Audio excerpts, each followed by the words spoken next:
Hello, kamusta na tayong lahat? I praise my Father, the Alpha and the Omega, the beginning and the end, for His great love for us. His love will endure for all eternity. Yahweh, He is kind, He is for justice, He is for truth, and He is merciful and always willing to accept us. Always waiting for us to return to Him. And I praise the name of Jesus Christ. I exalt the name of Jesus Christ, the name above all names, for He is the only begotten Son sent by our Father to save us from our iniquities. Jesus broke the bondage of sin and shame for us so that we may live with our Father. And so we will have a future and a hope with Jesus Christ and our Almighty God. Every day we must pray to our Father in Jesus Christ and ask for strength and guidance every day. We need it. Kasi may mga bagay sa mundo na to na hindi kaya explain ng tao. May mga events na hindi natin na out of control, no? It's out of our control, kaya dapat kailangan natin yung guidance ng Almighty Father, lalapit tayo sa Kanya. And that is the wisest decision that we will make every day. Wise decision ang dapat natin gawin. Ang wise decision to get our Father's approval, Jesus' teachings, no? I-apply natin sa buhay natin. And always pray, always pray, always pray.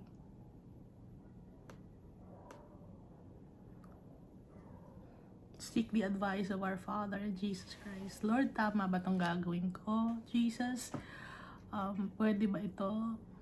And sasagutin tayo ng tatay natin, sasagutin tayo ni Jesus Christ through the power of the Holy Spirit. We will hear a voice behind our ears. Nakalagay, di ba?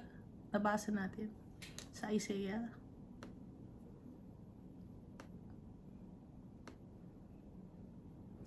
Kaya itong mga tao na nasa Bible, hindi lahat sila nakakita kay Almighty Father. Itong nasa Old Testament. Sino nakakita kay Almighty Father? Si Moses. Ang nakita ni Moses, kay Almighty Father, yung bandang balikat na likod. Hindi niya pwedeng makita yung diretsong mukha ni Almighty Father kasi mamamatay si Moses. Ang nakita ni Abraham, sino? Si Jesus Christ yun. Dalawang angel ang kasama ni Jesus Christ. At ang kausap ni Abraham at tinatawag niyang Lord, si Jesus Christ. Yung dalawang angel tumuloy ng Sodom and Gomorrah. Kaya hindi pwede si Jesus tumuloy ng Sodom and Gomorrah, na iwan siya, kasama niya si Abraham. At nabasa natin dito, na-verify natin sa New Testament na nag-rejoice si Abraham na makita niya si Jesus. No? Nabasa natin, di ba?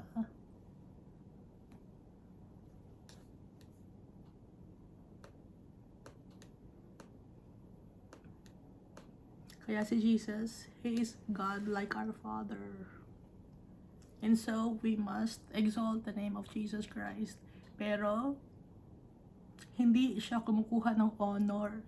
Hindi niya kinukuha yung honor kay Almighty Father. So, si Jesus lagi niyang ina-acknowledge si Almighty Father because of His love and respect to our Father. Kaya never mong makikita sa Bible na sinabi ni Jesus na God siya. Dahil hindi niya yung sasabihin. Because of His love and respect for our Father.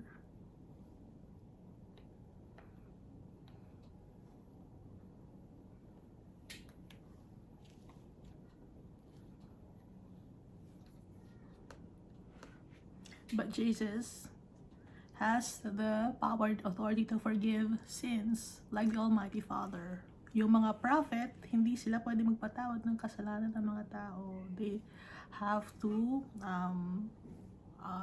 mamagitan para kay Almighty Father, yung mga prophets. Pero si Jesus, nagpapatawad siya ng kasalanan ng mga tao.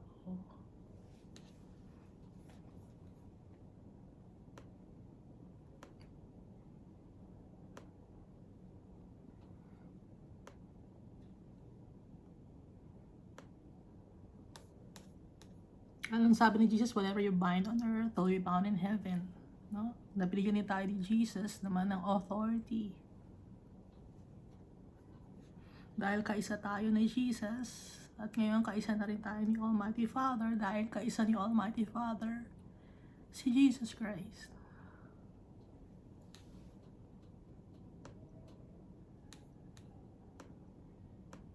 Last time we read Nehemiah chapter 10. So dito sa Nehemiah chapter 10, meron silang document or covenant or nakasulat na written law and ordinances, commandments, statutes. Nilagyan nila ng selyo or seal. Ibig sabihin na nag-agree sila sa covenant na yon, sa ordinance na yon, sa law na yon. So, ano yung seal nila? Bato, no? Tapos, may mga nakaukit doon sa bato na yon. May kanya-kanya silang design sa bato. Tapos, lalagyan yun ng ink. Ink, di ba may pangsulat sila na ginagamit para magsulat sa scroll? Yun ang ink na gamit nila. Gumawa sila doon, tinatak nila doon sa covenant or contract or usapin, no? Sa pangunguna ni Nehemiah, kasi siya yung governor ng Judah. So si Nehemiah, ang ginamit ni Almighty Father na buuin uli ang Jerusalem, ang Judah. So pag sinabing Jerusalem at Judah, yun yung pinaka center point ng Israel. So from there, kumalat na yung tao sa buong Israel. Kasi kahit hindi sila Judah or Jew, pero sila ay lahi ni Israel or anak sila ni Jacob, doon sila pupunta sa Jerusalem, sa Judah. Kasi yun yung naunang ni-rebuilt. So makikita natin yung plano ni Almighty Father. Anong ginawa niya? Nagkasala si Solomon. Nagkahiwa-hiwalay ang mga anak. Nagkaroon ng dalawang kingdom. Isa kingdom of Israel, isa kingdom of Judah. Dahil yon sa kasalanan. And then, sinakop ng Babylon yung Israel. Natira yung Judah. And then sinakop na rin ng Babylon yung Judah. Anong nangyari? Kinuha yung mga tao, hinakot papuntang Babylon. Tapos, so sira na yung Judah, yung Jerusalem, pati yung Israel. Ang ginawa ngayon ni Almighty Father, kinausap niya si Nehemiah, nilagay niya sa puso ni Nehemiah, nabuin yung Jerusalem at Judah. Kahit malayo si Nehemiah, kahit siya isang cupbearer, no? Yung cupbearer, tagahawak ng alak or taga-prepare ng alak ng King of Persia na si Artaxerxes. So bumalik siya ng Jerusalem or Judah. May dala siya mga papeles. Yan natin na recap. May dala siyang papeles para makakuha siya ng mga timbers at mga kahoy. At para rin makadaan siya sa mga places, may kasulatan siya from the king na pwede siyang dumaan. Na ibig sabihin, dadaan lang siya, hindi niya gustong sakupin or maging traitor sa lugar na yon, kaya kailangan may papel siya, no? Dahil ibang baluarte na yan, ibang group na yan, kaya kailangan may dala-dala siyang papel. So, nung pagdating niya ng Juda, nandun na rin, bumalik na rin yung ibang mga tao. At nirebuild nila ang Jerusalem at Juda. At yung mga nasa around the vicinity of Jerusalem and Judah, yung mga Ammonites, mayroong mga tumakbo doon, ng mga from Israel. Sa lugar ng Arab, may tumakbo doon from Israel din. Nagbalikan sila. At nung sinakop na ng ni Cyrus yung Babylon, hinayaan na niyang makabalik sa Israel or Judah and Jerusalem ang mga captives ng Babylon. Kaya ngayon, nag-uumpisa ulit sila ng bago at pagbalik nila, buo na sila. Hindi na dalawang kingdom, hindi na kingdom of Israel, hindi na kingdom of Judah, kundi buo na sila. Binuo na sila ni Almighty Father. Plano ni Almighty Father yon. Our Father purposed it to happen. Para rin sa matuto ang mga tao. Tinuturuan ni Almighty Father to be obedient. So nakikita na ninyo yung kamay ni Almighty Father. Our Father is good. All for the glory of His name. And all for the love of His children. To save His people. To teach His people righteousness. To be obedient. Tinuturuan niya maging obedient yung mga tao. Kasi pag hindi obedient ang mga tao, anong mangyayari? Lawlessness. Walang hustisya. Puro kasamaan ang gagawin ng tao kung hindi sila takot. Kaya dapat matakot kay Almighty Father. Dahil ang ataling tatay, powerful.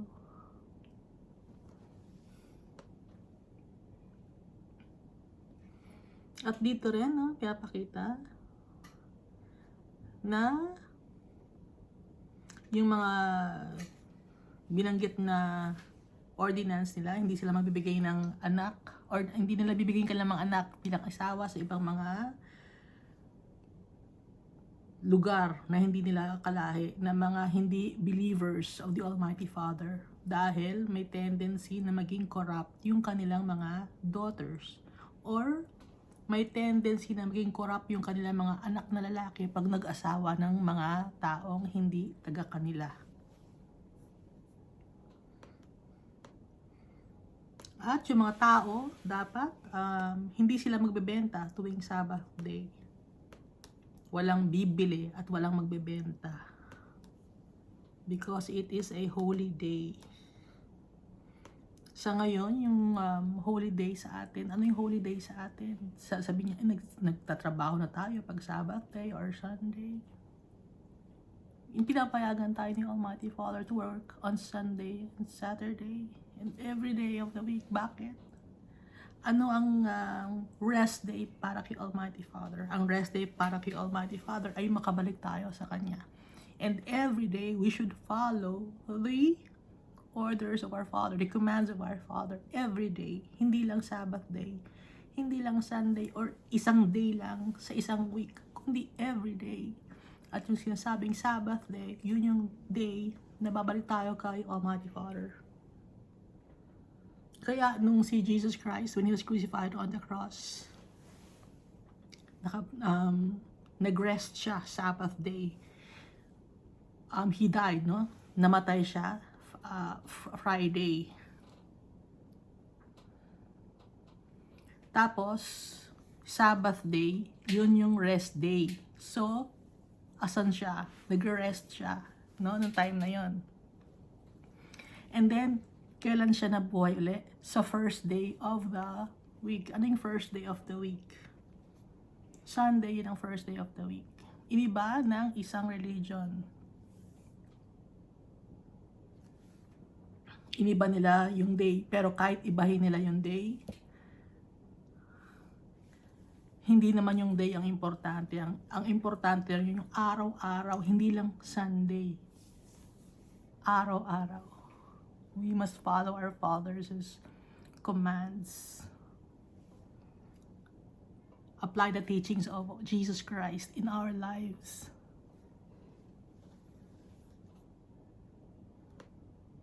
Kasi, isa rin sa mga dahilan ay, example, pag Sabbath day sa ibang country, anong day naman? Di ba hindi naman Sabbath day? It's either Friday or it's either Sunday. Iba-iba, di ba, ang time? At alam ni Almighty Father yun. Advance ang isip ni Almighty Father.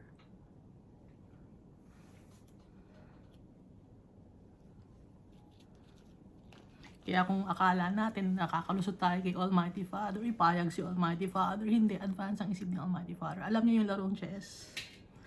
Akala niyo sa chess, nananalo na kayo sa larong chess. Hindi kayo mananalo kay Almighty Father. Marami siyang mga ways because He's powerful. He created the world. He created us. Kilalang kilala tayo ng tatay natin. Tayo, hindi natin siya kilala. Kaya pinadala si Jesus Christ. Para makilala natin dahil napalayo tayo sa tatay natin. Kahit bilang ng buhok natin, alam ni Almighty Father, o yung buhok ko nalalagas, o alam ng Almighty Father, o nalagas sa buhok na anak ko, nabawasan na ang buhok, alam ni Almighty Father.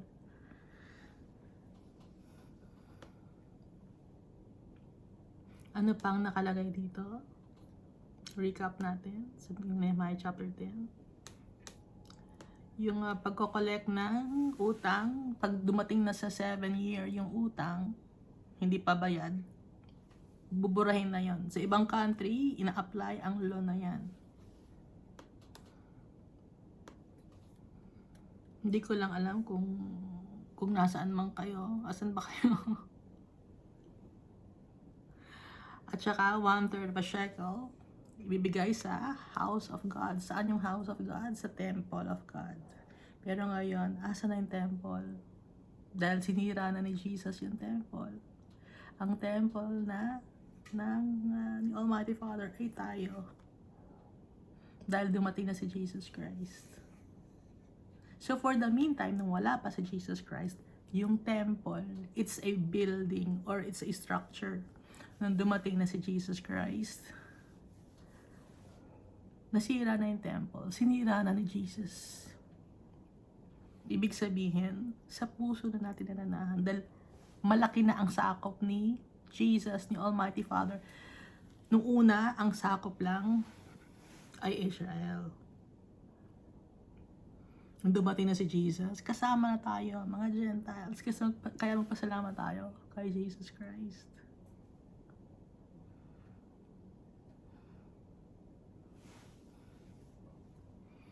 Yung plano ni Almighty Father, nakikita natin sa Old Testament. Yung plano ni Almighty Father, no? Nakikita nyo ba?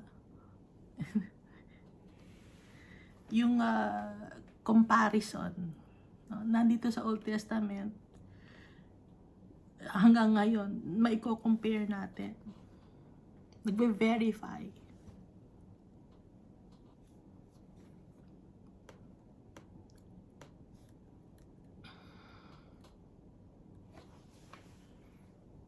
At saka nagbobotohan na sila noon pa. We cast lots among the priests and the Levites.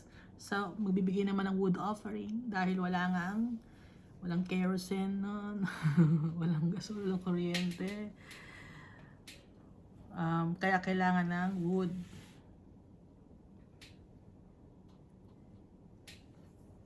Para sa temple, para sa pag-burn offerings, no? Sa burnt offerings, kailangan yon. At paglilinis ng mga kagamitan. At ang bibigay ay mga first fruits. Bakit ang first fruits ang ibibigay? Because yung mga first fruits, nandun lahat yung nutrients. Mas maganda ang ani pag first fruits. Pag mga panganay na anak, nasa kanila lahat ng nutrients galing sa nanay. Pag panganay. Alam nyo yan? Na nasa yung nutrients ng nanay, hindi pa siya nagkakanak. Tapos yung unang anak niya, lahat ng nutrients niya napunta doon sa panganay. Di ba yung mga pangalawang anak na, pangatlo na, parang hindi naman ano. Parang ano na lang, kung ano-ano na lang, di ba? Tsaka napansin niya pag panganay, bagong bili lahat ng mga gamit. Pag mga pangalawa, pangatlo, hindi na, pwede na yung pinaglumaan ng panganay.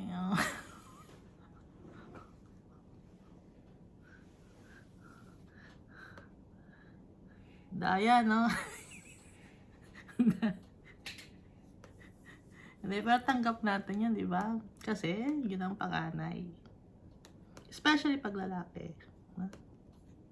Dahil yun ang nagdadala ng pangalan. Kaya nga nakikita natin dito puro pangalan ng mga lalaki. Wala na tayo nakikita ng pangalan ng mga babae.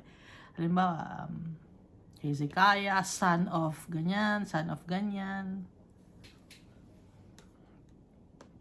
Pati mga herds and flocks. Pag panganay or unang anak, healthy.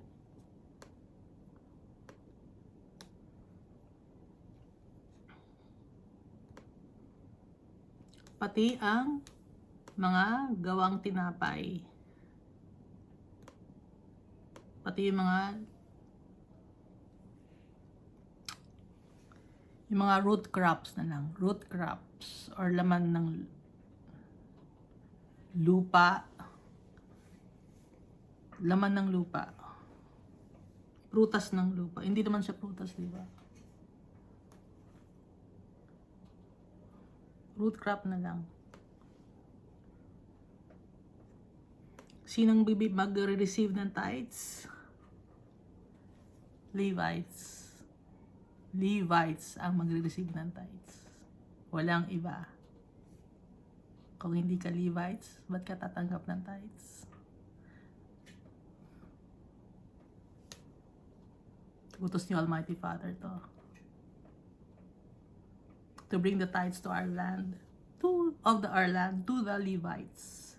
Hindi naman sinabi to bring the tithes of our lands to the Jews, to the sons of Benjamin. Hindi, to the Levites.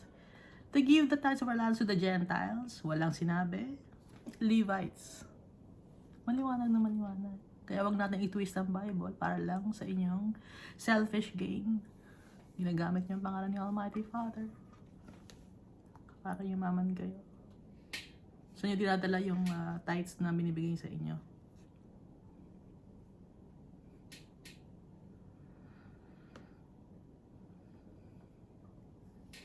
Meron ako narinig, no? Para yumaman ka. May narinig ako, ha? Magtayo ka ng sarili mong reliyon, tapos manghingi ka ng tithes para yumaman ka. May narinig akong gano'n.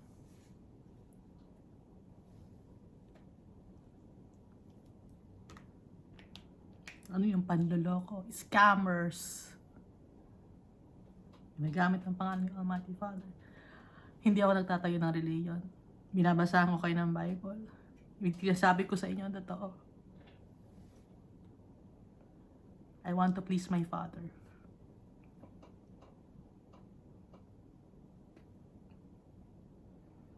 Hindi ako sa inyo nanghingi ng tithes. Wala akong hiningi sa inyo. Hindi ako nanghingi sa inyo ng offering. I trust my Father.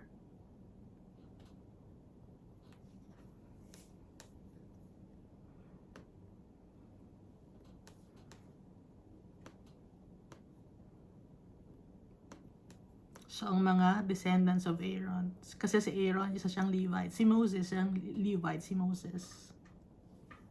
Kaya nga yung high priest, sa lineage ni Levi. And the priest, the descendant of Aaron, shall be with the Levites when the Levites receive tithes. And the Levites shall bring up a tenth of the tithes to the house of our Lord God, to the rooms of the storehouse.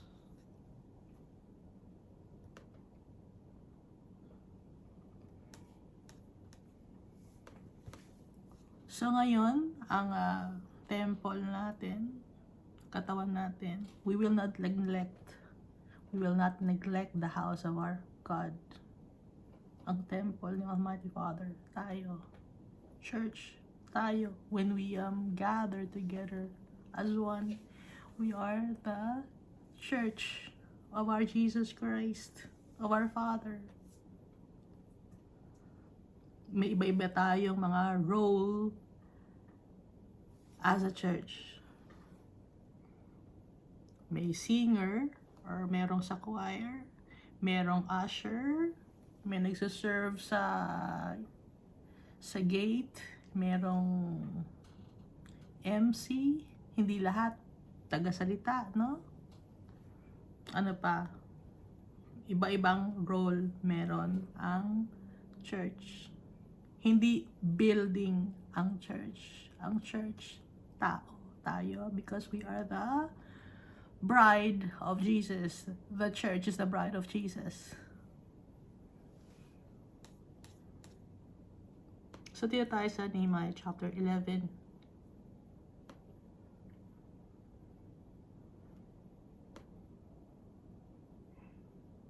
I-add ko nga pala, no? Yung sa pagbibigay ng tithes, Levites lang, ulitin ko, Levites lang, no? Sometimes kasi, or most of the time, when people give tithes, feeling entitled sila. Hindi nyo ba napapansin yun? Feeling entitled ang mga tao. Oy, nagbigay ako ng tithes dyan, entitled ako dyan. Nagbigay ako ng tithes dyan, dapat ako ang mauna dyan. Dapat ako ang nasa unahan. Dapat i-acknowledge nila ako. Malaki ang tithes na binigay ko. Nag-expect ang tao ng ganun. Entitlement. Dapat kilala nila ako. Or, yung mga leaders, or yung mga pastors, preachers, ministers. Dapat kilala natin si brother ganyan, malaki ang tithes niyan eh. Malakang binigay niyan eh. Dapat kilala natin. Para patuloy ang magbigay ng malaking tithes. Kakalungkot, di ba? Di ba kayo nalulungkot? Sinasabi ko sa inyo totoo.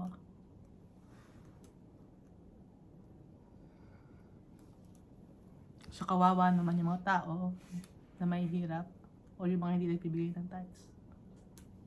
Pero, si Almighty Father, tagapagtanggol nila.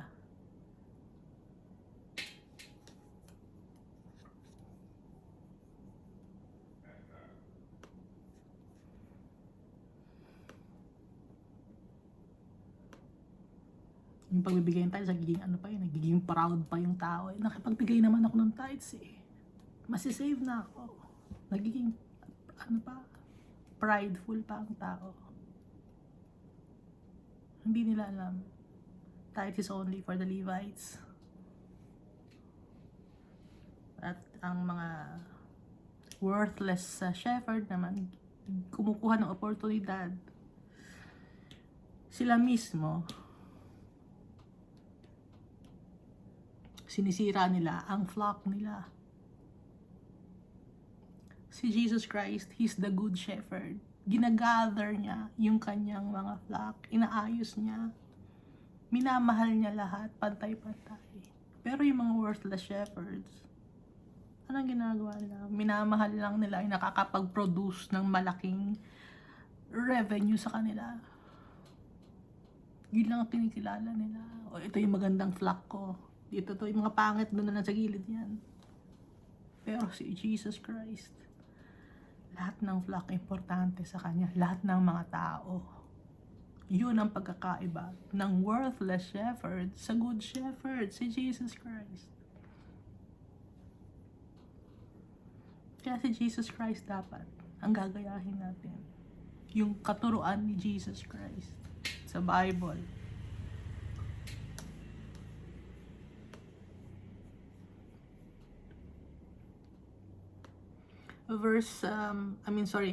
Chapter 11 na tayo ng Nehemiah. No?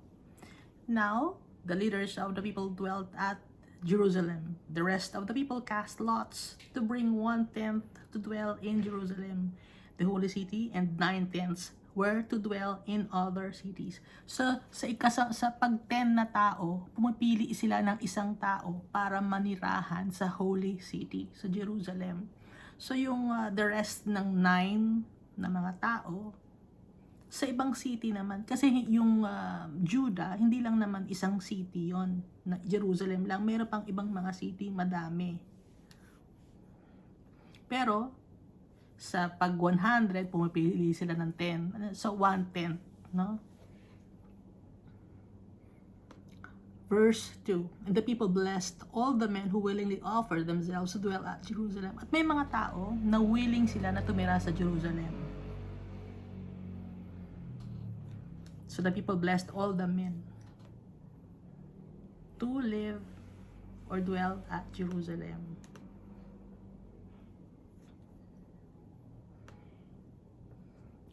These are the heads of the province who dwelt in Jerusalem. But in the cities of Judah, everyone dwelt in his own possession in their cities. Israelites kasama.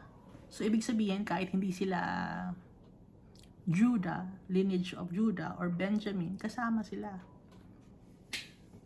Priests, Levites, lahi ni Levi, Nethinim, mga assistant sa temple, and descendants of Solomon's servants. Kahit hindi Jew, pero pag descendant ni Solomon, pwede ring tumira sa Judah.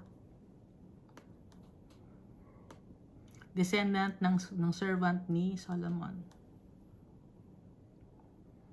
So, hindi natin alam kung anong lineage ng mga descendants ng servant ni Solomon, ano? Also, in Jerusalem dwelt some of the children of Judah and of the children of Benjamin. So, halo-halo na children of Judah, dahil sakop nila in Jerusalem, and Benjamin. The children of Judah, Athaiah, the son of Uzziah, the son of Zechariah, the son of Amariah, the son of Shephatiah, the son of Mahalel, and of the children of Perez. Nakikita niyo, puro the son of, ganon. Kasi walang surname nun. Sa lalaki, kumukuha lagi. Mga anak galing sa lalaki. Lalaking, kasi yung lalaki ang nag-establish ng family. Dahil una pa lang nagkasala si Eva, inatasan na ni Almighty Father na ang mga lalaki ang magiging head ng family. Dahil hindi sila emotional. hindi sila mabilis mag-decide, kundi pinag-iisip. Ganun ang minds ng mga lalaki, no? At saka relax lang. Yung mga lalaki. Samantalang mga babae, masyadong aligaga. Kailangan, ganito. Ganun babae, di ba? Kahit babae ako. Para relax lang, kahit babae. Ganun ang mga lalaki, para relax lang. Hindi masyadong nag-react. Pero may mga lalaking ma-react, no? Pero karamihan kasi ng mga lalaki hindi nagre-react. Pero may mga lalaki na masyadong ma-react. Iba-iba kasi yung personality ng tao. Pero kadalasan, hindi sila ma-react.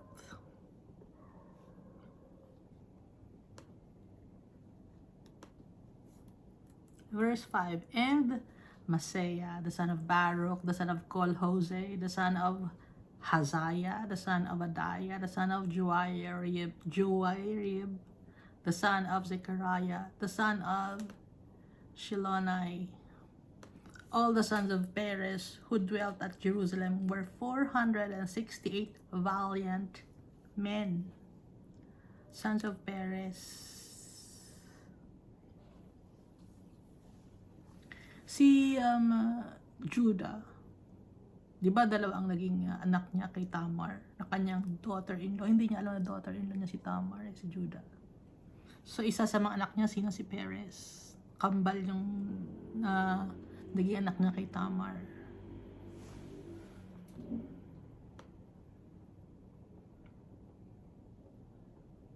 Verse 7, and these are the sons of Benjamin. Salu, the son of Meshullam, the son of Joed, the son of Pedaiah, the son of Koleah, the son of Maaseiah, the son of Ithiel, the son of Josiah. and after him Gabbai and Salai, 928. Joel, the son of Zikri, was their overseer. Yung overseer, siya yung administrator. And Judah, the son of Shenua, was second over the city, assistant administrator ng city. Of the priests, Jedaiah, the son of Joarib, and Jachin. Seraiah, the son of Hilkiah, the son of Meshullah, the son of Zadok, the son of Meraioth, the son of Ahitub, was the leader of the house of God. So sa temple, siya yung leader. Si Jedaiah, and Jachin, Seraiah.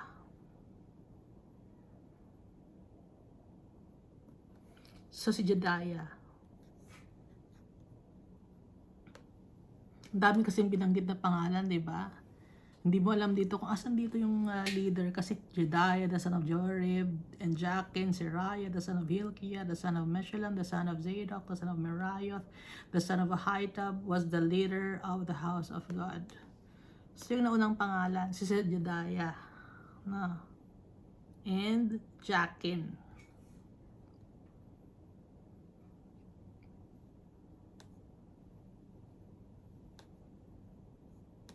So si Seraiah, the leader of the house of God.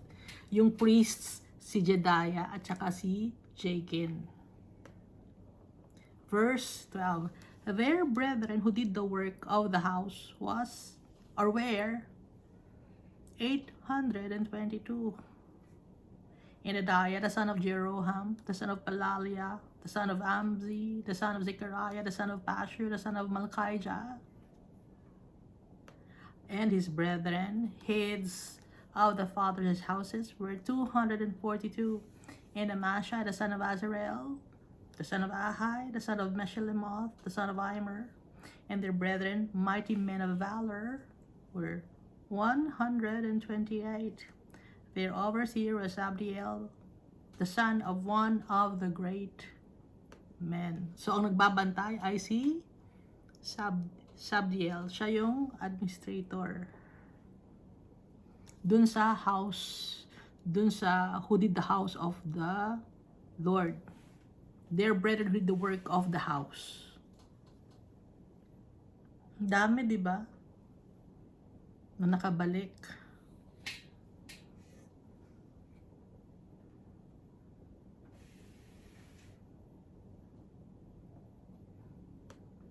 Inililista yung pangalan to give credit to these people. Sinulat ni Nehemiah para rin may proof na may mga tao na tumulong. Ito yung mga taong tumulong, mga lahi ni ganyan, no? Also the Levites, Shemaiah, the son of Hashab, the son of Azrikam, the son of Hashabiah, the son of Bani, Shabbatiah, and Jozabad, all the heads of the Levites, had the oversight of the business outside of the house of God. Business outside the house of God. So kung may mga business dealings sa labas ng temple, sino ang nag-oversight? Shabbatiah and Jozabad, of the heads of the Levites, no? Kasama si Shemaiah, Shabbatiah, and Jozabad.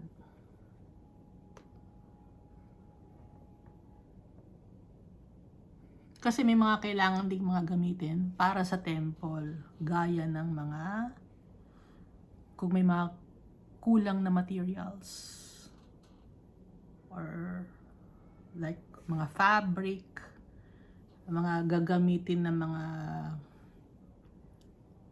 earthenware, kung kailangan nun, sila ang tagatakbo, business outside of the house of God. Mattaniah, the son of Micah, the son of Zabdi, the son of Asaph, the leader who began the thanksgiving with prayer. Bakbukia, the second among his brethren, and Abda, the son of Shammua, the son of Galal, the son of Jeduthun. So usually yung mga babae nasa bahay lang na nag-aalaga ng mga anak nila, nag-aasikaso rin para sa mga pangangailangan ng mga asawa nila. Yun ang trabaho ng mga babae. Dapat ganun ang trabaho ng mga babae, to assist their husbands. Pero ngayon, nag-iba na dahil sa society natin, dahil sa kasalanan natin. Kinailangan ng mag-support, pati na rin ng mga babae. And so, ano nangyayari sa mga anak? Napapariwara, nasisira ang buhay. Dahil na rin sa kasalanan natin, kagagawa natin. Na dapat talaga ang lalaki ang nagsusupport lahat. Kaya nga, di ba, ang tawag sa atin yung tatay, yung pinaka haligi, no? Ng bahay. Kasi siya ang nagsusupport. Pero ngayon, iba na. Dahil sa kasalanan ng tao. Pero wag tayo mag-aalala. Si Jesus Christ, nagpapatawad siya ng kasalanan ng tao.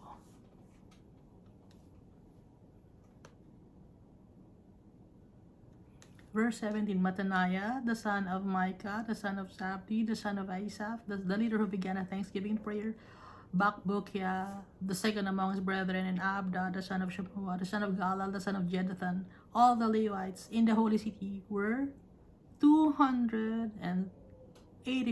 Lahat ng Levites na nakitira sa Jerusalem, 284. Moreover, the gatekeepers, yung gatekeepers, di ba, maraming mga gates ang Jerusalem. Nung itinayo nila yung wall ng Jerusalem, merong sheep gate, may lion's gate, merong refuse gate or dung gate, meron maraming gate ang Jerusalem kasi malawak yon.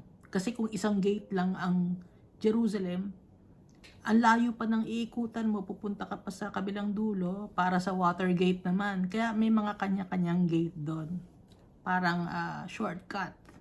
Ngayon, sa mga gates na yun, may mga gatekeepers na nagbabantay or meron silang sila ang naka-station doon or sila ang nag-oversee sa mga tao na magbabantay sa gates.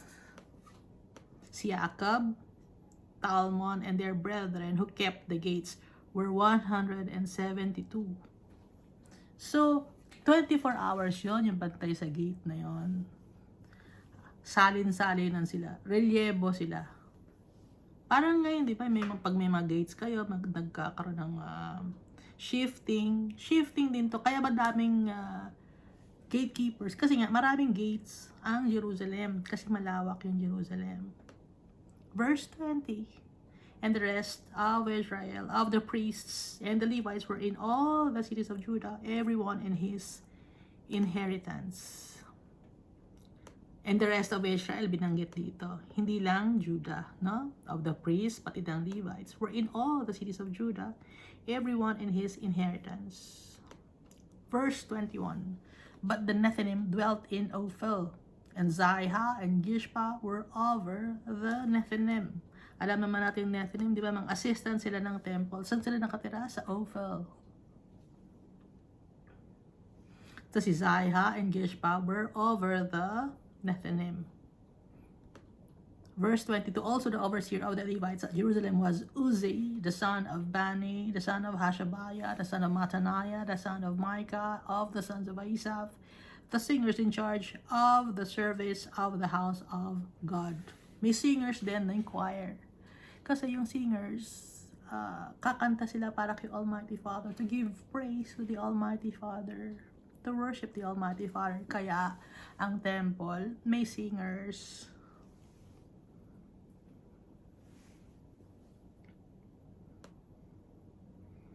Ano yung mga kinakanta nila? Di ba nabasa natin sa Psalms? Gumagawa ng songs si David. Di ba kaya nga Psalm yun? Kanta yun ni David for the Almighty Father. Verse 23. For it was the king's command concerning them that a certain portion should be for the singers, a quota, day by day.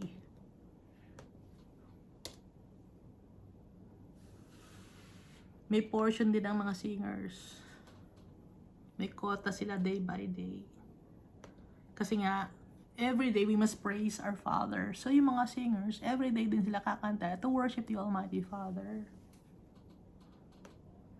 So uma-attend yung mga tao sa Jerusalem, sa temple. Verse 24, Pethahiah, the son of Meshezabel, of the children of Zerah, the son of Judah, was the king's deputy in all matters concerning the people. Ngayon, kung may mga problema naman sa mga tao, ang naka-assign naman doon, si Pethahiah. Siya yung deputy ng king.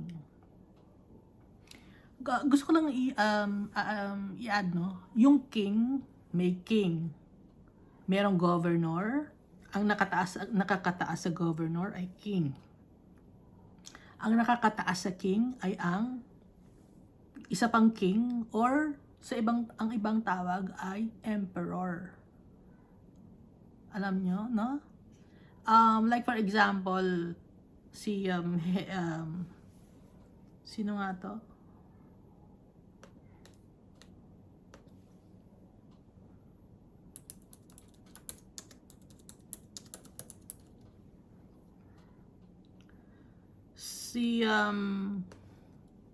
Isang king, di ba? Si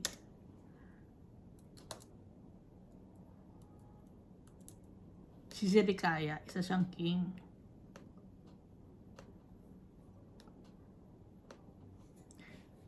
So, kahit king si Zedekiah, may mas nakakataas pa sa kanya. Yun ay nung time na yon, si King Nebuchadnezzar. So, si King Nebuchadnezzar, ang sakop niya, Babylon, sakop na rin niya yung Israel, malaki ang nasakop ng Babylonian Kingdom. So pag sinabing kingdom, madaming sakop na kings. So pwede nating matawag na si Nebuchadnezzar ay isang emperor. Pero hindi nila tinatawag na emperor yun, kundi king. Pero under ng king, meron siyang King Zedekiah. No? Pero under naman ni King Zedekiah, meron namang governor. Naintindihan natin, ano? Ngayon, sa mundo natin ngayon, meron ba tayong king? Secular king or earthly king dito sa mundo?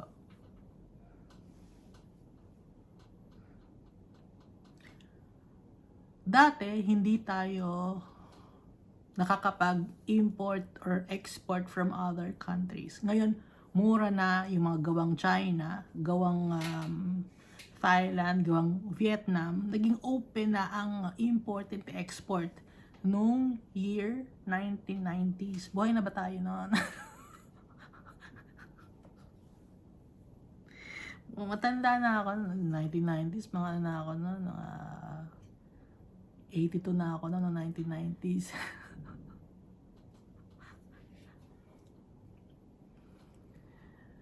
So naging open na, no, yung trading nung 1990s or early 1980s or late 1980s or early 1990s. Naging open na yung trading.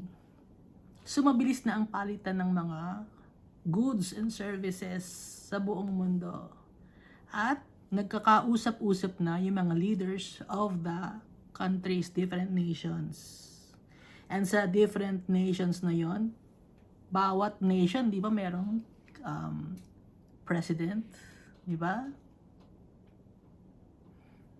Ngayon, meron silang organization. May mas nakakasakop pa sa president natin. Under sila nun. Merong mas nagdidictate pa sa president natin. Ano yon? Di ba, nakikita nyo sa news, hindi basta-basta pwedeng mag-declare ang isang president hanggat hindi siya kumukonsulta sa international organization na nakahawak sa kanya bilang member ng isang organization. Naiintindihan niyo na?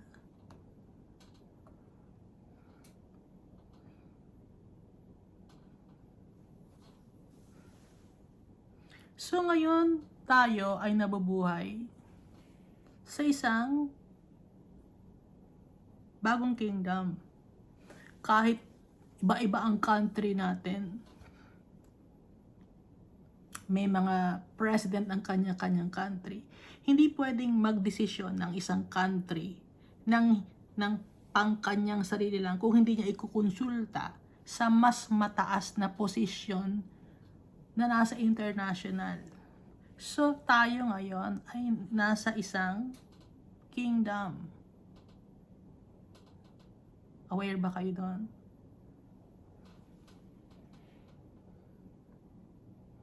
Example, may isang country na nangaaway sa'yo. Hindi mo pwedeng agad-agawayin yon. Kailangan kumonsulta ka muna sa mas nakakataas kung pwede mong awayin yung isang country. Bakit ganon? Ibig sabihin, sakop tayo ng mas nakakataas pa sa atin. Kaya hindi agad-agad tayo pwedeng mang-away ng ibang country.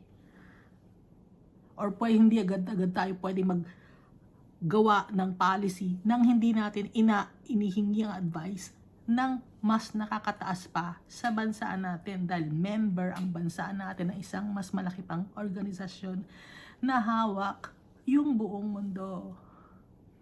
Kaya nga, example na naman yung nangyari na sakit ng mga tao 4 years or 5 years ago. Ang bilis ng panahon, di ba? 5 years ago na yun. Ano ang ginawa nung isang organization?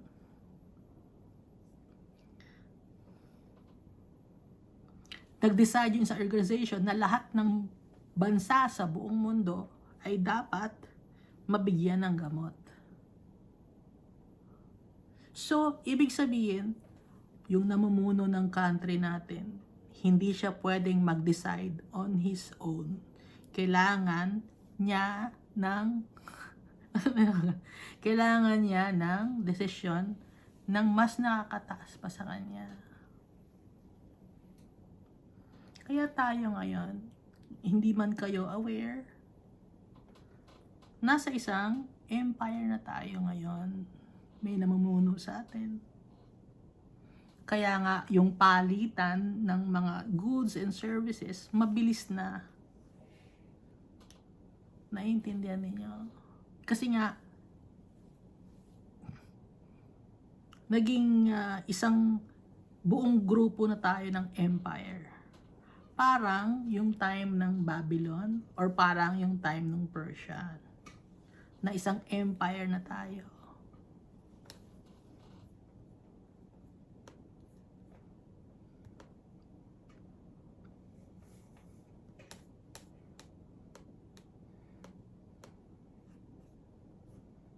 Kaya nga pati yung mga law sa ibang bansa na namumuno, gusto nilang i-incorporate yung law nila na dalhin sa lahat ng bansa sa buong mundo. Example nun ay yung pinakamabilis na example, no? Dahil dati ang educational system natin ay hanggang grade 6 lang. Ngayon, naging hanggang grade grade 14 ba? Naging, hindi ko na alam. Dati pa hanggang grade 6 and then after ng grade 6, first year high school, second year high school, third year high school, fourth year high school, then magka-college ka na. Ngayon, grade na, tapos college agad, ganun ba yon? Kasi nga, in-apply sa educational system natin yung nasa educational system ng namumuno sa atin na ibang organisasyon. Not necessarily a big country, but bigger than a country. It's an organization na malawak yung hawak nila, na buong mundo ang hawak nila. Naiintindihan niyo na ba ako?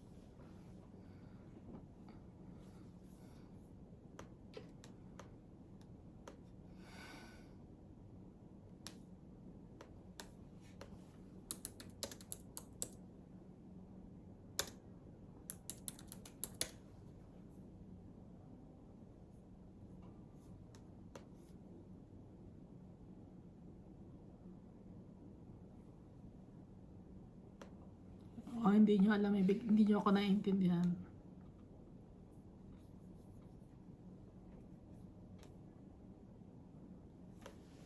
Hindi lang isang country ang powerful, kundi isang organization.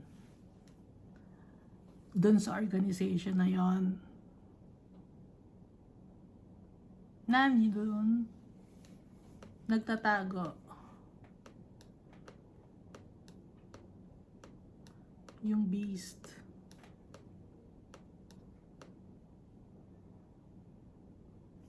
Wala akong binabanggit na country, pero sa isang organization na malaking organization, nandun nagtatago yung beast. Nahawak na tayo ngayon.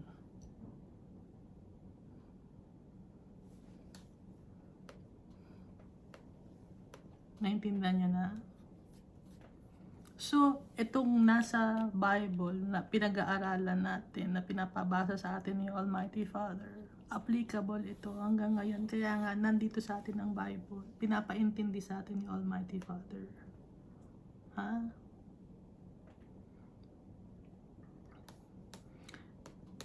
Na itong sa Bible na to, small lang to. Meron pang mas big na darating, gaya na nabasa natin sa book of Daniel.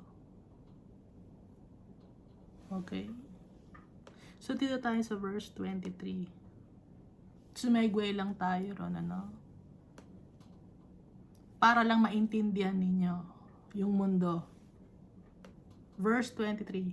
For it was the king's command concerning them that a certain portion should be for the singers, a quota day by day. Verse 24. Petahiah, the son of Meshezabel, of the children of Zerah, the son of Judah, was the king's deputy in all matters concerning the people. Verse 25. So kung may mga problema, kadin lalapit kay Petahiah, assistant ng king. Kaya tayo napunta ron sa king, sa empire.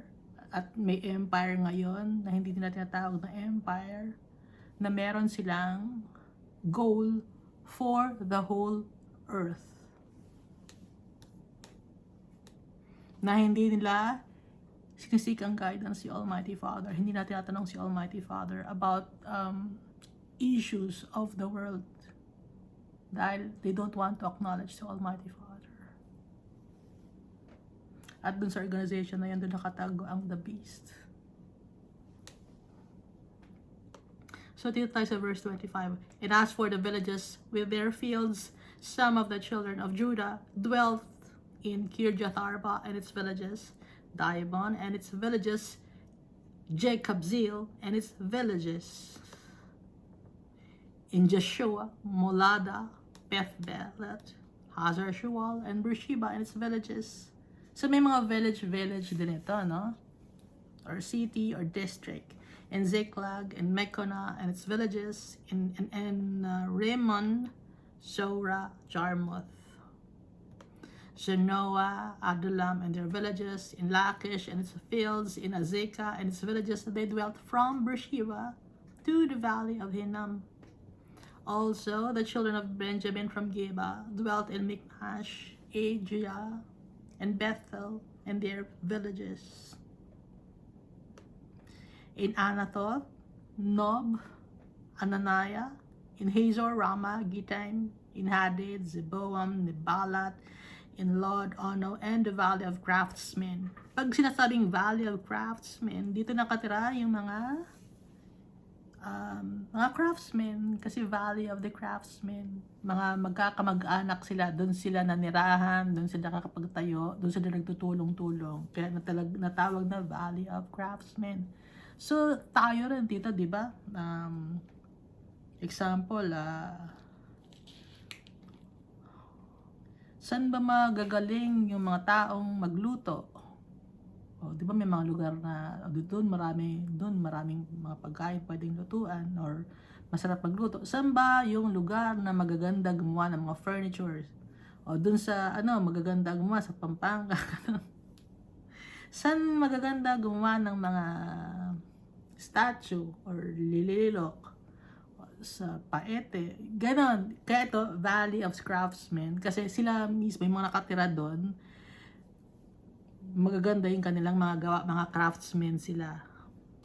Some of the Judean divisions of Levites were in Benjamin. So yung mga Levites na nasa Judean divisions, nakatara din sa Benjamin. So dito ngayon, ipagsama-sama ni Almighty Father yung mga anak ni Jacob, na mga anak ni Israel, na pagsama-sama niya, na nagumpisa sa Jerusalem, Judah. Ginamit niya si Nehemiah. So si Almighty Father, He purposed it to happen para mapag-isa niya yung kanyang mga anak. Pero noong time na yon na hindi pa naiintindihan ng mga tao kung bakit kailangan silang sakupin ng Babylon. Nasakop sila ng Babylon because of the disobedience of the king, di ba? Hindi nila naiintindihan na yun. Pero gaya tayo ngayon, may mga bagay na nangyayari sa buhay natin na hindi natin naiintindihan. Pero darating ang time, maiintindihan natin, and it's all for the glory of God, and it's all because His love for us is great. Kaya ginagawa ni Almighty Father yun. All things work together for good to those who love the Lord. Just like when Jeconiah was imprisoned, the Lord purposed it to happen to preserve Jeconiah. And so, saan galing isa sa mga pinanggalingan ni Jesus Christ na lineage, galing kay Jeconiah. Ngayon kung napatay si Jeconiah, saan ang lineage naman manggagaling? Kaya God purposed it to happen. The things that we experience, He purposed it to happen. It's painful. Sometimes it's painful. Sometimes it's tragic. But with our Father, everything will work out fine because our Father is powerful. Kaya lahat ibibigay natin sa tatay natin, all our pains and sufferings. And at the same time, we are not innocent. Nagkasala tayo. And so we must suffer the consequences of our actions. So dito tayo sa Nehemiah chapter 12. Now these are the priests, the Levites who came up with Zerubbabel, the son of Shealtiel, and Jeshua, Seraiah, Jeremiah, Ezra. Hindi natin alam kung itong si Jeremiah, tayo si Jeremiah the prophet, na? Pero itong si Ezra, gumawa rin siya ng book, si Ezra. And then sa verse 2, si Amariah, Malok, Hattush, Shecaniah, Rehum, Meremoth, Iddo, Ginetoy, Abijah, Mijamin, Madaya, Bilgah, Shemaiah, Joyrib, Jediah, Salu, Haamok, Hilkiah, and Jediah. Kayo magbasa ng name, ang hirap basahin. Ang hirap basahin ng name. These were the heads of the priests and their brethren in the days of Joshua. So ito yung mga heads ng mga priests or mga high priests, tsaka kanilang mga kapatid. Moreover, the Levites were Joshua, Benoi, Kadmiel, Sherebiah, Judah, and Mattaniah, who led with the thanksgiving psalms, he and his brethren. So may mga thanksgiving psalms. So kanta yon as a way of thanking God for the blessings. Also, Bakbukia and Oni, their brethren, to the cross from them and their duties. Joshua begot Joachim begot Eliashib begot Joiada.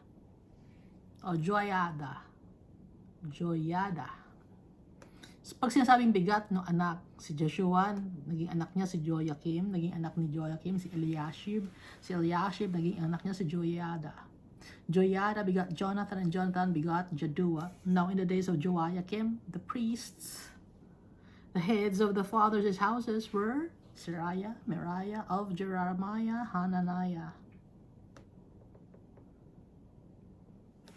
Karamihan, puro mga A ang pangalan nila. Ezra of Ezra, Meshulam of Amariah, Jehohanan of Melechud, Jonathan of Shebaniah, Joseph of Hakim, Adna of Meraioth, Helkai of Iddo, Zechariah of Ginnathon, Meshulam of Abijah, Sikri the son of Benjamin of Moadiah, Piltai of Bilgah, Shamuya of Shemaiah, Jehonathan of Joyarib, Mattaniah of Janiah, Uzi of Jediah, Uzi of Salai, Kalai of Amok, Eber of Hilkiah, Hashabiah, and of Jediah, Nathaniel. During the reign of Darius the Persian. Kasi, itong time na to, nung namatay si Nebuchadnezzar, servant siya ni Almighty Father, si Nebuchadnezzar, diba? Nabasa natin sa Book of Daniel. So, nung namatay si Nebuchadnezzar, ang pumalit sa kanya si Evil Marduk, na naging dabarkat si Jeconiah, di ba? Pero si Evil Marduk, 2 years lang siya nag-reign. And then, humina na yung kingdom of Babylon. And so, sinakop ng Persia yung kingdom of Babylon. Kaya, ang nagre-reign na ay si Darius the Persian na nakalagay dito sa verse 22 of Nehemiah chapter 12. So during the reign of Darius the Persian, a record was also kept of the Levites and the priests who had been heads of their fathers' houses in the days of Eliashib, Joiada, Johanan, and Jaddua. The sons of Levi, the heads of the fathers' houses, until the days of Johanan the son of Eliashib, were written in the book of the Chronicles. Nasa Chronica or Book of Chronicles, di ba, isa sa mga book ng Bible sa Old Testament yung Chronicles. Doon nakalagay yung mga history of leaders of Israel at yung iba pang mga pangyayari about Israel sa Book of Chronicles. Kaya kung interesado kayo, basahin niyo yung Book of Chronicles. No? Marami tayong matututunan doon. Verse 24. At saka yung mga bagay na natututunan natin to, hindi lang ito basta ito yung natutunan ko, kundi meron itong deeper meaning na kaya nangyayari ito. It's because it's applicable sa atin sa ngayon. Kaya nga, di ba, sinabi ni Almighty Father na yung mga nangyayari noong araw, mga nangyayari ngayon, it's nangyari na noong araw. There is nothing new under the sun. No? So dito na sa verse 24, and the heads of the Levites were Hashabiah, Sherebiah, and Jeshua the son of Kadmiel, and with their brothers across from them to praise and give thanks, group alternating with group according to the command of David, the man of God. So yung mga kanta, no? According to David, the man of God. Sinunod nila. Dahil nga meron silang listahan sa Book of Chronicles, yun yung annals ng Israel, ginagawa nilang guide yon. Kaya nga nakalagay ito, according to the command of David, man of God. Ginagaya ng mga kanilang mga descendants, yung nakalagay dun sa Chronicles, yung mga katuruan ni Almighty Father, yun ang sinusunod nila. Verse 25. Mattaniah, Bakbukia, Obadiah. Ito si Obadiah, hindi natin alam, ito ba si yung nagsulat ng Book of Obadiah? Tuloy natin, Meshulam, Talmon, and Jacob were gatekeepers, keeping the watch of the storerooms of the gates. Patuloy pa rin nagbabantay ng storerooms. Pag sinabing storerooms of the gates, doon nakalagay yung mga pagkain or mga kagamitan. Kaya may nagbabantay din doon. Verse 26, these lived in the days of Joachim, the son of Joshua, the son of Josadak, and in the days of Nehemiah, the governor, and of Ezra, the priest, the scribe. So si Nehemiah pa rin ang governor, and si Ezra, Hindi lang siya priest, kundi scribe din si Ezra. Verse 27, now at the dedication of the wall of Jerusalem, they sought out the Levites in all their places to bring them to Jerusalem to celebrate the dedication with gladness, both with thanksgiving, with singings, with cymbals and stringed instruments and harps. So, i-dedicate na nila kay Almighty Father yung wall of Jerusalem dahil tapos na. Kaya humingi sila ng tulong sa mga Levites, dahil ang mga Levites ay lahi ng mga priests yun. Nadalhin sila sa Jerusalem to celebrate the dedication with gladness. At magpapasalamat sila kay Almighty Father, magkakaroon ng thanksgiving, magpapakaroon ng kantahan, magpapatugtog sila ng cymbals, stringed instruments, and harps. So verse 28, the sons of the singers gathered together from the countryside around Jerusalem, from the villages of the Netophathites, from the house of Gilgal, and from the fields of Geba and Asmaveth. For the singers had built themselves up villages all around Jerusalem. So yung mga singers, madami sila, gumawa rin sila ng sarili nilang village. Kagaya ng mga craftsmen, may sarili silang village. Yung mga singers, gumawa rin sila ng sarili nilang lugar. Na lahat sila doon, mga singers sila. Kagaya di ba dito sa bansa natin, may lugar na lahat sila teacher, di ba? May mga ganong lugar, puro sila teacher. May mga lugar na puro naman sila, ano ba mga trabaho na iba? May lugar, puro naman mga doktor ang nakatira doon, no?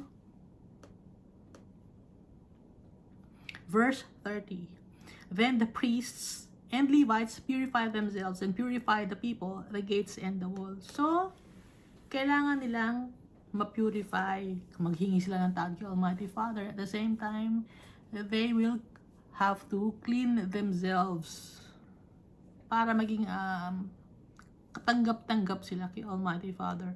Yung purified hindi lang sa katawan na yun, kundi pati sa puso at isipan at yung paggagawa nila sa gawa.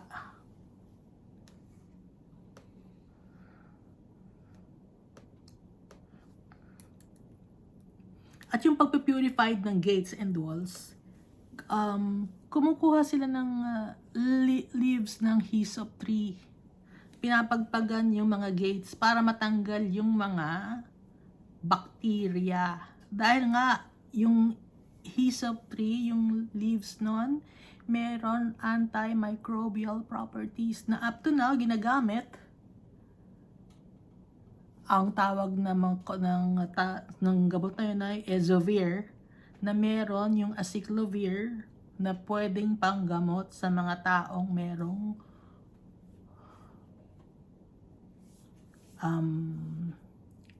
sexually transmitted diseases. No? So, matapang na gamot ito. Ang galing ni Almighty Father, ang tapang ng kanyang mga panlinis, matapang pa sa alcohol. Magaling si Almighty Father. Alam ni Almighty Father, siyang gumawa nun. Kaya may mga halaman tayo na nakakagamot. Because kay Almighty Father, na didiscover na ang gamot ng halaman na to merong properties to kill bacteria. Lahat ng gamot galing sa nature, gawa ni Almighty Father. Paano lang napunta sa laboratory? Ginagawa nila, nilalagay nila sa centrifugal machine. Hindi tayo gagawa ng gamot. May inihihiwalay lang silang mga components doon, kaya nilagyan sa centrifugal machine. Pero lahat ng mga gamot galing kay Almighty Father. Lahat din ng mga poison na nakikita natin, gawa rin ni Almighty Father. Pero it's not poison for the people, it's poison for the things na hindi dapat, dahil lahat ng mga it's a cycle of life. Yung mga animals, alam niyo, naiintindihan niyo na yun, yung cycle of life ng animals na, pero may mga tao na ginagamit nila yung mga poison for people. May ini-incorporate sila sa mga gamot, ganun. Kaya nagiging masama ngayon ang mga gamot, nagkakaroon ng adverse reaction sa mga tao or side effects. Napunta na tayo sa gabot. Lahat. Ang dami natin sinasegue. O, dito tayo sa verse 31. So I brought the leaders of Judah up on the wall and appointed 2 large thanksgiving choirs. One went to the right hand on the wall toward the refuse gate. Alam naman natin yung refuse gate. Ito yung mga basura or dung gate. No? Dito, papunta sa gate na to, yung mga Thanksgiving choir, dalawang Thanksgiving choir. No? Isa sa left, isa sa right. After them went Hoshea, the half of the leaders of Judah, and Azariah, Ezra, Meshullam, Judah, Benjamin, Shemaiah, Jeremiah, and some of the priest's sons with trumpets. So may mga gamit na rin na musical instruments like harp, trumpets, no? Ano pa ba yung mga winged instruments? Stringed instruments pala, sorry, winged stringed instruments, trumpets. Ano pa ba yung mga yung shofar? Zechariah, the son of Jonathan, the son of Shemaiah, the son of Mattaniah, the son of Micaiah, the son of Zachor, the son of Asaph. Verse 36. And his brethren, Shemaiah, Azarel, Milalai, Gilalai, Maya, Nathanael, Judah, and Hanani, with the musical instruments of David, the man of God. Ano ba ang musical instrument ni David? Harp ba? David's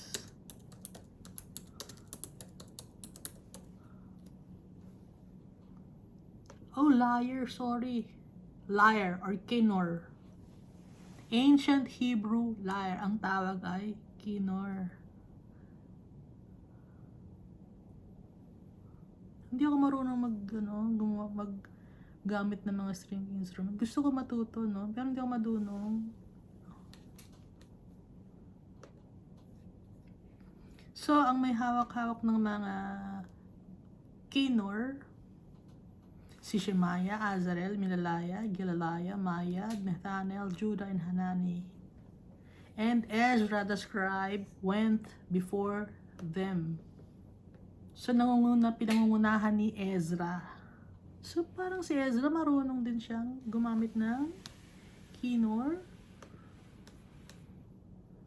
Napaka-talented naman ni Ezra. Isa siyang scribe, isa siyang priest, and then marunong din siya mag-kinnor. Verse 37. By the fountain gate in front of them, they went up the stairs of the city of David on the stairway of the wall beyond the house of David as far as the water gate eastward. So, na-establish na rin nila o yung structure ng house of David, nagawa na rin. Pati yung water gate, kompletong-kompleto na, stairway of the wall.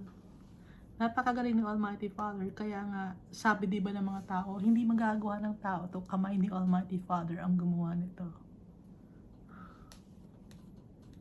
Verse 38, the other Thanksgiving choir went the opposite way, and I was behind them with half of the people on the wall going past the Tower of Ovens as far as the broad wall.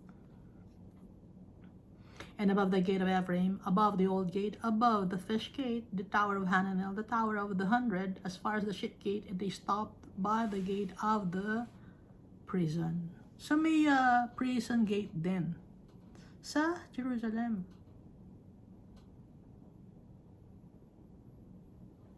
So si Jesus Christ, no? Dito ba dinala sa prison gate? Dito siya dinaan? Ito ba yung temple na nasira when Jesus was crucified?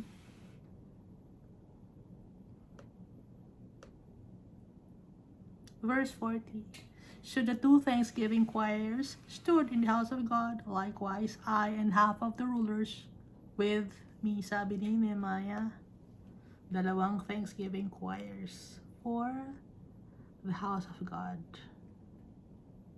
Verse 41, the priests, Eliakim, Maaseiah, Benjamin, Micaiah, Elionai, Zechariah, and Hananiah with trumpets. And also Maaseiah, Shemaiah, Eleazar, Uzziah, Jehohanan, Malchijah, Elam, and Ezer. The singers sang loudly with Jezrahiah, the director. So merong musical director. Hindi lang ngayon may musical director, noon pa man.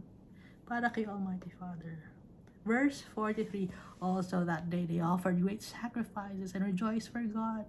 Marami sila binigyan na sacrifice at nag-celebrate sila, they rejoiced. They gave the Almighty Father plentiful of blessings, of offerings pala binigay nila, sacrifices. God had made them rejoice with joy.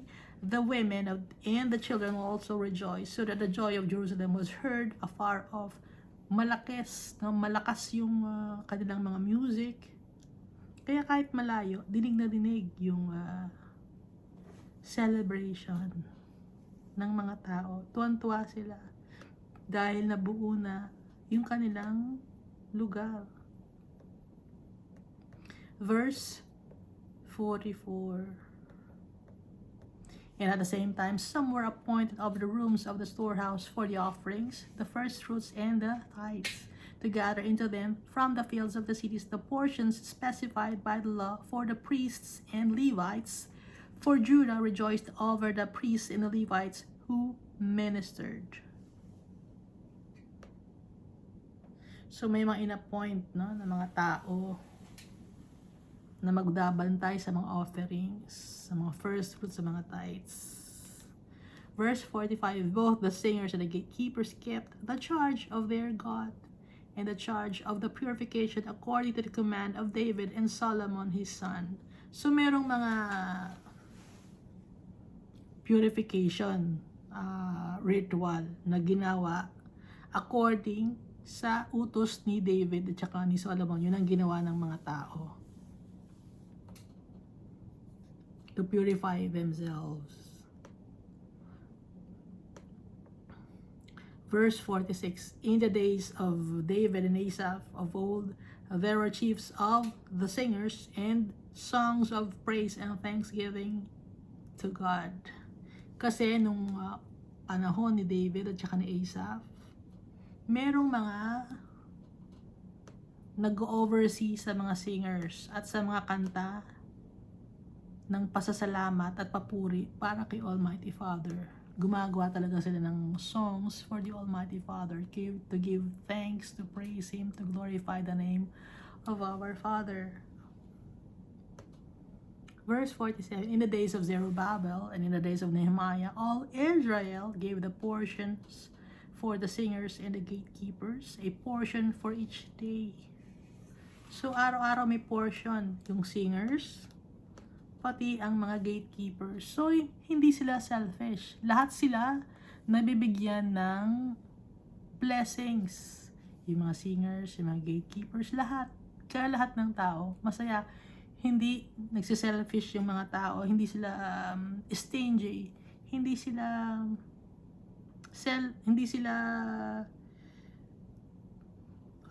abusive. Kasi nga, bago pa lang silang nakabalik ng Jerusalem at pagpapasalamat ang nasa isip nila. They also consecrated the holy things for the Levites. So, dinedicate nila lahat kay Almighty Father, yung mga holy things for the Levites. Ano ba yung mga holy things for the Levites? Yung mga bahay ng Levites, yung mga gagamitin ng mga Levites, kung sino man ang susunod na mga priests, dahil sa kanila gagaling ang mga priests, and the Levites consecrated them for the children of Aaron. Naintindihan na natin na napakalaking celebration nung time na yon, dahil nabuo na yung Jerusalem.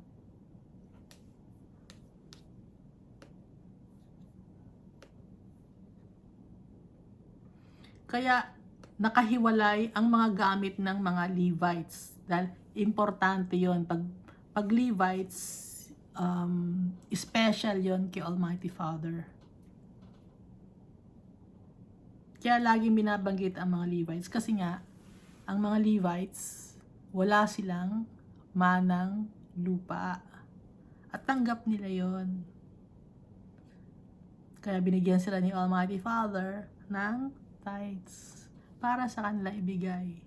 Dahil sa kanila galing yung mga priests.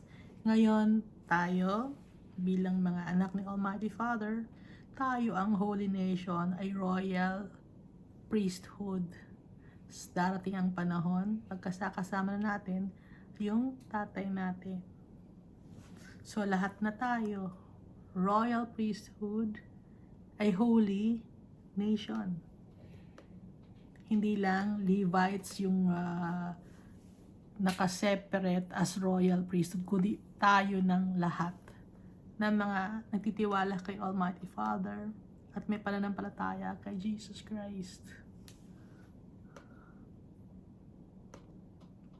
Napakasarap basahin ng Bible. Hindi ba kayo natutuwa pag babasa kayo ng Bible? Nakikilala natin yung tatay natin. Yung kanyang faithfulness, yung kanyang goodness, yung kanyang pagmamahal.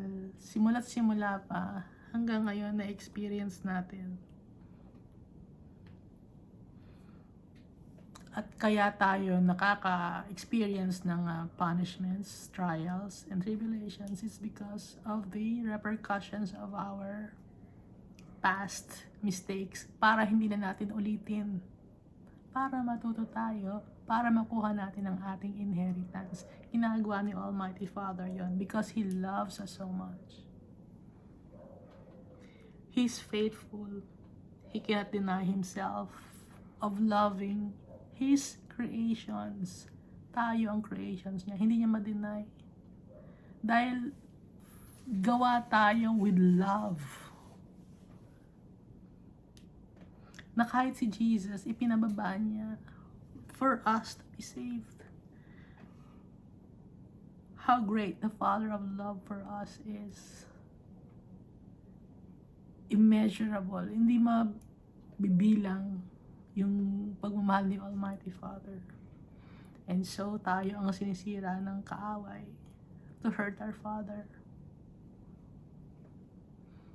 Pero tayo, patuloy nating mamahalin yung tatay natin. Susundin natin yung tatay natin. Dahil lahat ng kanya mga plano sa atin, it's all for the good of His people. Dahil si Almighty Father, okay na siya. Good siya. Nasa maayos siyang lugar.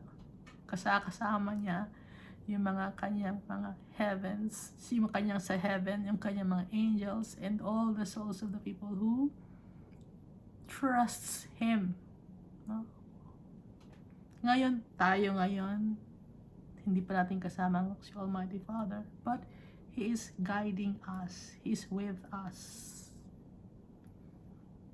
Kaya habang wala pa tayo, hindi pa rin nakakasama ang tatay natin. Dahil physically makakasama natin siya. Andito tayo ngayon. Kaya mag-aantay tayo sa tatay natin. At habang inaantay natin yung tatay natin, we read the Bible. I-apply natin, inututulan natin, naturo ni Jesus Christ. Patuloy ang buhay natin hanggang sa tatawagin na niya tayo. Patuloy natin mamahalin ang tatay natin wholeheartedly. Patuloy natin siyang i-acknowledge, purihin. At si Jesus Christ, patuloy nating pupurihin. Patuloy tayong hahawak kay Jesus Christ. Hanggang sa tawagin na niya tayo para umuwi na.